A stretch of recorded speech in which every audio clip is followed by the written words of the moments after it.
মহান মুক্তিযুদ্ধের গুরুত্বপূর্ণ স্মৃতি বিজড়িত স্থান হবিগঞ্জের মাধবপুর উপজেলার তেলিয়াপাড়া চা বাগান। কিন্তু ইতিহাসের এই গৌরবময় জনপদ দীর্ঘদিন ধরেই মাদক বাণিজ্যের অভিযোগে আলোচনায় রয়েছে। ভারত সীমান্ত সংলগ্ন এই ঐতিহাসিক চা বাগানের বিভিন্ন ফাঁড়ি পথ ও চা গাছের ঝোপঝাড় ঘুরে দেখা যায় বিভিন্ন স্থানে ছড়িয়ে ছিটিয়ে রয়েছে অসংখ্য খালি ফেন্সিডিলের বোতল। স্থানীয়দের ভাষ্য, নিয়মিত এসব বোতল সংগ্রহ করে ধ্বংস করা হলেও মাদকের বিস্তার কমছে না। তেলিয়াপাড়া চা বাগানের বটতলা থেকে পূর্ব ও পশ্চিম দিকে মাত্র আধা কিলোমিটারের মধ্যেই রয়েছে ভারত বাংলাদেশ সীমান্তের কাঁটাতারের বেড়া। সীমান্ত ঘেঁষা এই অবস্থানের কারণে এলাকাটি আইন শৃঙ্খলা বাহিনীর জন্য অত্যন্ত স্পর্শকাতর।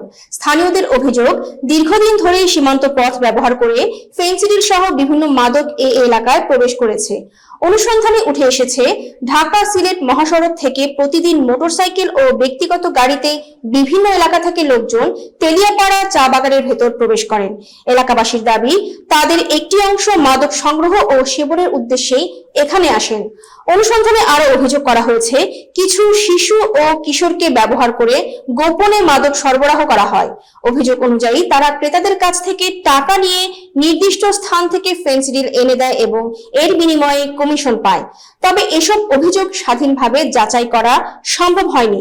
স্থানীয়দের দাবি, সীমান্ত দিয়ে গভীর রাতে কৌশলে মাদক বাংলাদেশে প্রবেশ করে।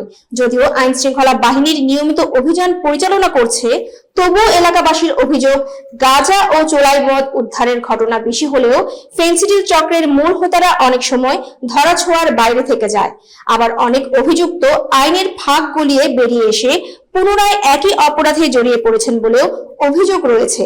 অনুসন্ধানে আরো অভিযোগ উঠেছে, তেলিয়াপাড়া চা বাগানের নতুন টিলার কুখ্যাত মাদক সম্রাট চন্দ্রগোয়ালা, রাজেশ বাড়াই, আকাশ বাড়াই, চন্দ্রগোয়ালা ও উড়িষ্যা লাইন এলাকায় কুখ্যাত মাদক সম্রাট তরুণ পানতাতি, তুফান পানতাতি, কুকা পানতাতি, সুমন পানতাতি ও চন্দ্রগোয়ালা। এছাড়া রয়েছে নাম না জানা শতাধিক মাদক ব্যবসায়ী। এদের অনেকের নামেই ডজন খানেক মাদকের মামলা রয়েছে। এছাড়া আরো অনেক অজ্ঞাত ব্যক্তিও এই চক্রের সাথে সম্পৃক্ত বলে অভিযোগ করেছেন এলাকাবাসী। তবে এসব অভিযোগের বিষয়ে সংশ্লিষ্ট ব্যক্তিদের বক্তব্য পাওয়া যায়নি এবং আইন শৃঙ্খলা বাহিনীর পক্ষ থেকেও নির্দিষ্টভাবে কারো বিরুদ্ধে আনুষ্ঠানিক মন্তব্য দেওয়া হয়নি। এলাকাবাসীর অভিযোগ, বহিরাগত অনেক তরুণ মোটরসাইকেল ও প্রাইভেট কারে করে এলাকায় এসে মাদক সেবনের পাশাপাশি মোবাইল ভিত্তিক জুয়ায় অংশ নেন। বিশেষ করে শুক্রবারে বাগানের বিভিন্ন বস্তি এলাকায় মাদক কেনাবেচা বেড়ে যায় বলেও দাবি তাদের। বাসিন্দাদের ভাষ্য, সরকারের মাদকের বিরুদ্ধে জিরো টলারেন্স নীতির পরও তেলিয়াপাড়া চা বাগানের কিছু এলাকায় মাদক ব্যবসা নিয়ন্ত্রণে কার্যকর পদক্ষেপ দৃশ্যমান নয়। তারা নিয়মিত অভিযান, কঠোর নজরদারি এবং দোষীদের বিরুদ্ধে দ্রুত আইনগত ব্যবস্থা গ্রহণের দাবি জানিয়েছেন।